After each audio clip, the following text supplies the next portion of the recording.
Once upon a time, I was one of the young rabbis.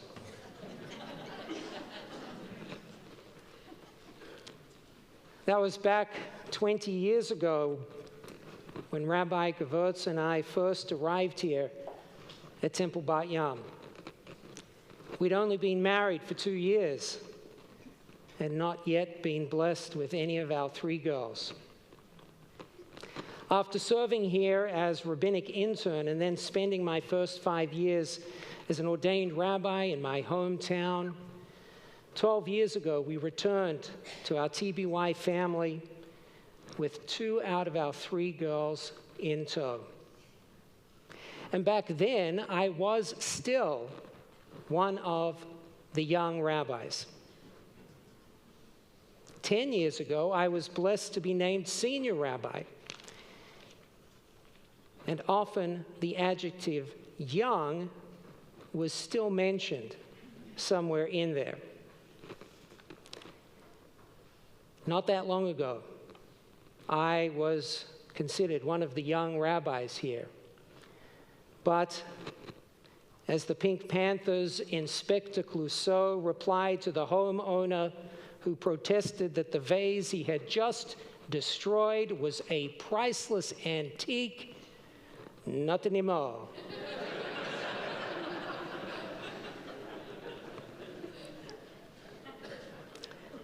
And yet somehow, while I am no longer one of the young rabbis, Rabbi Gewurz still is. My transition out of the young rabbi designation was brought home to me over the summer when, away on a brief vacation with the family, I made the mistake of schmearing a bagel. Our youngest and our only American-born daughter was perfectly capable of schmearing her own bagel, but I decided I would help out. And so, while she was seated at a table, I, standing beside her, leaned over to conduct said schmearing. But in the spirit of no good deed goes unpunished, and for reasons known only to those with expertise in biomechanics, in the process, I managed to throw out my back.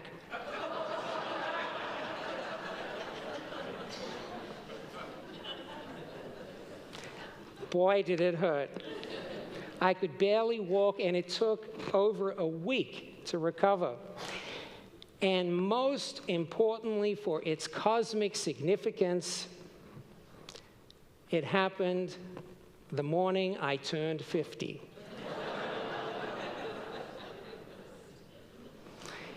It was right out of a Larry David episode. There I was, enjoying my 50th birthday morning with family, happy as could be, when out of the blue, I had to start hobbling around like someone who actually deserved to be receiving unsolicited mailings from our friends at AARP.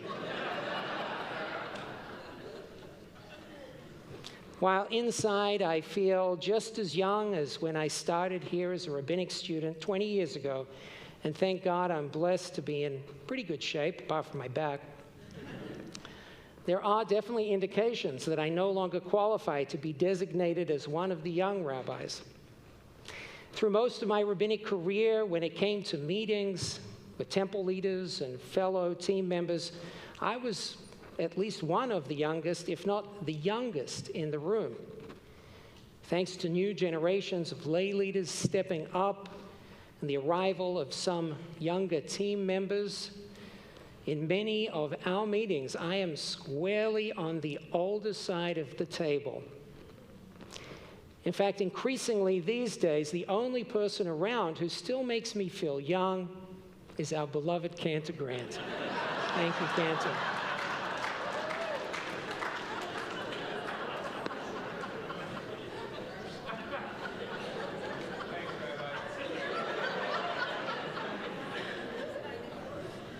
Love you, man.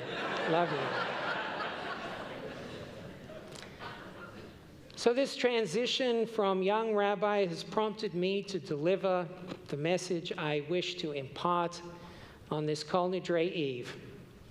You see, in Jewish tradition, 50 is a special number. It's the number of the Jubilee year when societal inequalities are to be rebalanced and agricultural pursuits would pause.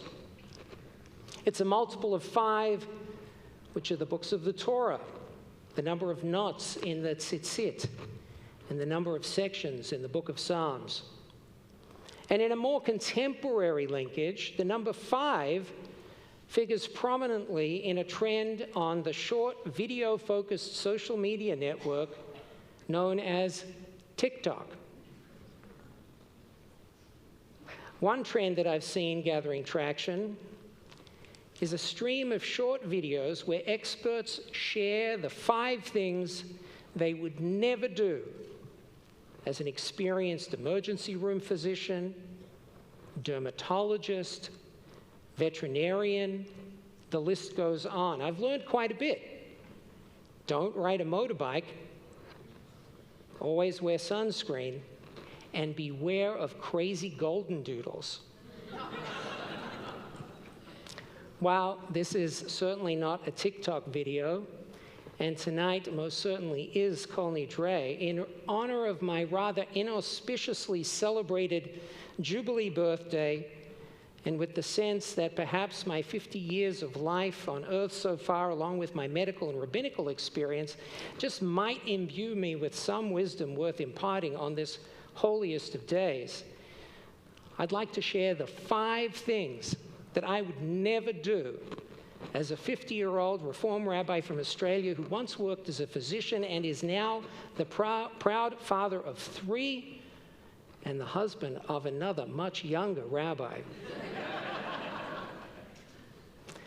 The first thing I would never do is presume that I have a monopoly on the truth. This one ought to come as no surprise. In the complex and confusing world we find ourselves in. But it should come as no surprise that I'm reminded of this lesson every single time I walk into the door at home and am greeted by my wife and 3 daughters. I have no monopoly on the truth there. And I think we can all agree that the polarization plaguing our society has reached dangerous levels. One remedy to this is to maintain a level of respect for those who hold views that differ from our own, and to strive to remain curious about what has led to such divergent opinions. There's a story of a rabbi who received 2 opposing litigants, one after the other, in her study. Upon hearing the case presented by the first litigant, she declared, "You're right." And then, after hearing the case presented by the opposing litigant, she again said, "You're right." When the second litigant left, the rabbi's son came in and said, "Mom, I overheard your deliberations. I know it's a complicated situation, but both litigants can't be right." To which the rabbi replied, "You're right." Sometimes there can be multiple truths that exist simultaneously. And so I would never presume to have a monopoly on the truth. The second thing I would never do as a 50-year-old Reform rabbi from Australia who once worked as a physician and is now the proud father of 3 and the husband of another much younger rabbi is I would never stop learning. Between K through 12, 6 years of medical school, 4 years of residency, 5 years of rabbinical school, I was blessed to be able to spend a lot of years receiving a formal education. And I continue to learn every single day by reading, attending seminars, being a parent, and by being a teacher. In keeping with the Talmudic Rabbi Hanina, while I have learned much from my teachers and much from my colleagues, I've learned most from my students. And just 10 days ago, I had the opportunity to learn something new when on Rosh Hashanah I learned that the great clown Pagliacci pronounces his name with a silent G. Pagliacci. Although I think the clown I was talking about was the cousin from New Jersey who still pronounces the G. As the rabbis of old wrote, Talmud Torah keneged kulam, regular study becomes the wellspring of all else. Regardless of age, when we never stop learning, we never stop challenging ourselves, and so we never stop growing. The third thing I would never do as a 50-year-old Reform rabbi from Australia who once worked as a physician and is now the proud father of 3 and the husband of another much younger rabbi is I would strive to never fear change. This one's not easy to do, so we should strive. More than at any stage of human history, change is an inevitable part of life. And the pace of change is accelerating. Cultural and technological transformations that used to occur over centuries are now occurring within just a decade or two, or even shorter.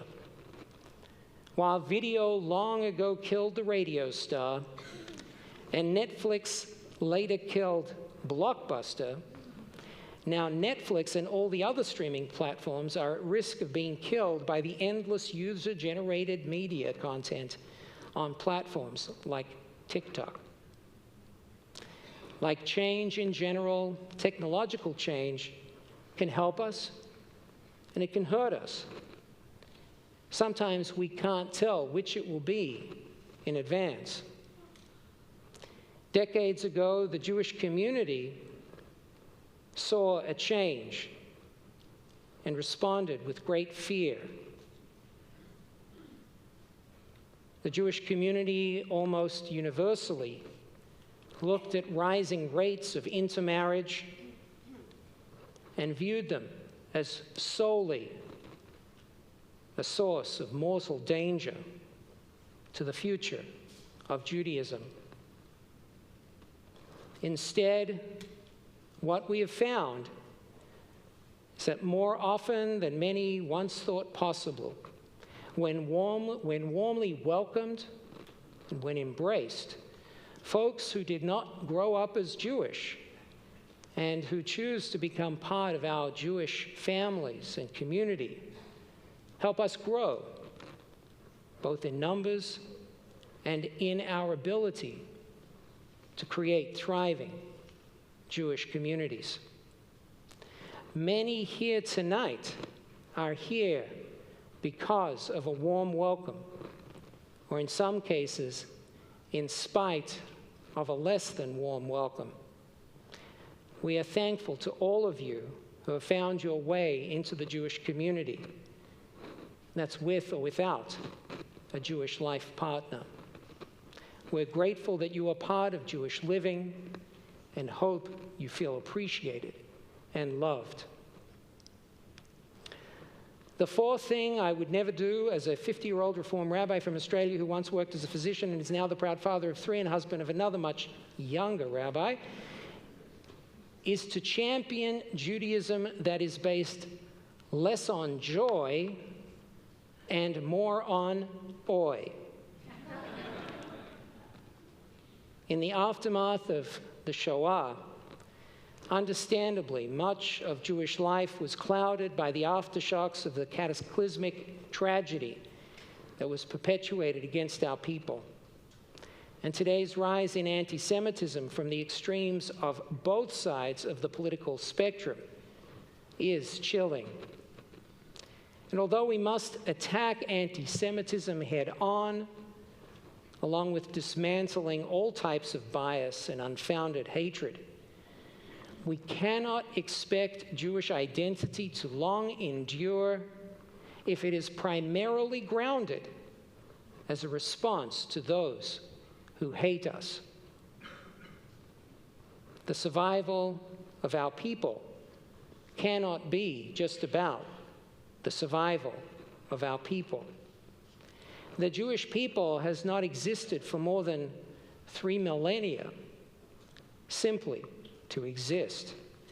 We are not here simply to become a fossilized record of a nostalgic version of Jewish life practiced centuries ago. As we learn in the covenant God makes with Abraham in the book of Genesis, we are here to bring something meaningful to all of humanity. And that something is blessing. The blessing of justice, the blessing of love, the blessing of peace. And that something is a light that can illuminate the darkest corners of human existence. While there are times for combating the dark forces arrayed against us and supporting each other through challenges in life, our Jewish identities ought to be built on much firmer ground, much more joy than oi. Joy of community, joy of learning, joy of celebrating life's milestones and achievements, the joy of acting in such a way that we bring blessing and light to the world around us. And the fifth and final thing I would never do as a 50-year-old Reform rabbi from Australia who once worked as a physician and is now a proud father of 3 and a husband of a much younger rabbi, is I would never forget how precious life is. Each time I visit the cemetery to officiate at a funeral, I recognize more of the names on the headstones. The names of people who once walked side by side among us. The names of people who once led this holy congregation. The names of people who loved their families, made an impact that will live on forever with us. The names of real, imperfect people who, for the most part, tried their best and left the world better for their having been here. Yom Kippur is a time that invites us to reflect on just how brief our existence in this world really is. We never know what's around the corner, let alone down the road, for ourselves and for those whom we cherish. As a 50-year-old Reform rabbi from Australia, who once worked as a physician and is now the proud father of 3 and the husband of another much younger rabbi, on this Kol Nidre night, I'm profoundly grateful to all of you for traveling on this journey together, a journey towards respectfully wrestling with complexity and differing truths, a journey of continual learning and growing, a journey of embracing meaningful change, a journey of rejoicing in our heritage and of being a blessing and a light to those around us, and a journey of holding on to the preciousness of life. May our journey together help bring us and our world from where we are to where we ought to be. And may we all be sealed for a good, healthy, productive, and joy-filled year. Amen.